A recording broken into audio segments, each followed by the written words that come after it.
Assalamualaikum students, my name is Abdullah Asghar Rajput and you guys are watching my YouTube channel AK Education। तो सबको पता है कि HSC part 1 यानी कि फर्स्ट ईयर का रिजल्ट आ चुका है और जो स्टूडेंट्स हैं उनमें बहुत ज़्यादा मायूसी जो है वो देखी जा रही है क्योंकि उनका रिजल्ट जो है वो एक्सपेक्टेशन के मुताबिक नहीं आया। तो अब बच्चों का जो आगे जो लाएअमल होता है वो ये होता है कि हम लोग जो है वो स्क्रूटनी करवाएंगे, सही, यानी कि पेपर को रीचेक करवाएंगे। अब स्क्रूटनी के हवाले से बहुत सारे बच्चों में कन्फ्यूजन पाई जा रही है कि हम आगे क्या करें, स्क्रूटनी अप्लाई करने के लिए क्या करना पड़ेगा, कहाँ जाना पड़ेगा। तो जितने भी सवालात हैं इस वीडियो में आपको जवाब मिलने वाला है, सही है। तो इन्फॉर्मेटिव वीडियो है, बहुत शॉर्ट सी वीडियो है। 3 सवालात जो बहुत ज़्यादा बच्चे पूछते हैं वो यहाँ आपके सामने मैंने लिख दिए हैं। देखो, सबसे पहले बच्चे क्या पूछते हैं कि भाई स्क्रूटनी का क्या प्रोसीजर क्या है, मतलब स्क्रूटनी के लिए हमें क्या करना पड़ेगा, बोर्ड ऑफिस जाना पड़ेगा, क्या करना पड़ेगा। तो देखो, स्क्रूटनी के लिए आपने सबसे पहले थोड़ा सा इंतजार करना है। इंतजार इस सेंस में कि सबसे पहले आपकी फर्स्ट ईयर की मार्कशीट आएगी। फर्स्ट ईयर की मार्कशीट कब आएगी? फर्स्ट ईयर की मार्कशीट अराउंड 1 हफ्ता या मैक्सिमम आप कह लो 1.5 हफ्ते के अंदर अंदर मैट्रिक आपकी फर्स्ट ईयर की मार्कशीट आ जाएगी। जैसे ही फर्स्ट ईयर की मार्कशीट आएगी उसके बाद स्क्रूटनी के फॉर्म्स आएंगे।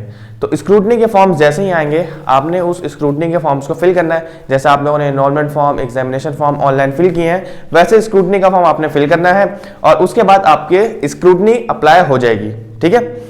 उसका रिजल्ट जो है वो अराउंड 1 महीने के अंदर अंदर आएगा। स्क्रूटनी का रिजल्ट 1 महीने के अंदर आएगा और आपको पता चल जाएगा कि स्क्रूटनी आपकी अप्लाई हुई है या जो भी मामला थे आपके वो होंगे, ठीक है। तो महीना उसमें कम से कम लगता है। अप्लाई कब आपने करना है, फॉर्म्स कब आएंगे, जब आपकी मार्कशीट आ जाएगी तकरीबन उसके 1 हफ्ते बाद, सही है। तो पहले सवाल का जवाब आई होप के क्लियर है आपको। दूसरा सवाल क्या है कि स्क्रूटनी किन स्टूडेंट्स को करवानी चाहिए। अब देखो, 2 किस्म के स्टूडेंट्स होते हैं जो स्क्रूटनी के ख्वाहिशमंद होते हैं। एक वो होते हैं जो सप्ली वाले होते हैं, जो 2 पेपर में रह गए, 3 पेपर में रह गए, 4 पेपर में रह गए, वो कहते हैं यार हम स्क्रूटनी करवाएंगे।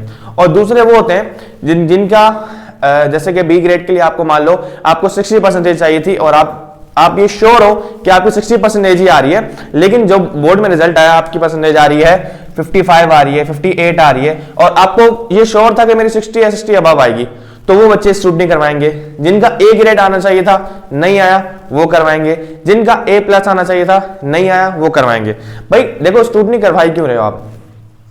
आई होप के आप सबको बच्चों को ये पता होगा कि किसी भी यूनिवर्सिटी में आपने अप्लाई करना होता है तो वहां पे आपका एक जो है वो क्लोजिंग परसेंटेज होती है जिस पर आपको किसी भी अपने मनपसंद डिपार्टमेंट में एडमिशन मिलता है। तो आपको ये चीज पता होती है कि भाई मुझे इस यूनिवर्सिटी में इस डिपार्टमेंट में जाने के लिए इतनी परसेंटेज चाहिए और आपका फर्स्ट ईयर में रिजल्ट वैसा आया ही नहीं और सेकंड ईयर में आपको उम्मीद है कि अक्सर बच्चों का रिजल्ट गिरता है तो आप स्क्रूटनी करवाते हो कि हमारी परसेंटेज जो है वो इंक्रीज हो जाए। तो उन बच्चों को बिल्कुल स्क्रूटनी करवानी चाहिए। लेकिन वो बच्चे जिनकी सप्ली आई है और सप्ली में 10 नंबर से रह गए, 15 नंबर से रह गए, तो उन बच्चों के लिए स्क्रूटनी बिल्कुल नहीं है। अगर वो स्क्रूटनी के लिए अप्लाई करेंगे तो वो बिल्कुल वेस्ट ऑफ टाइम है।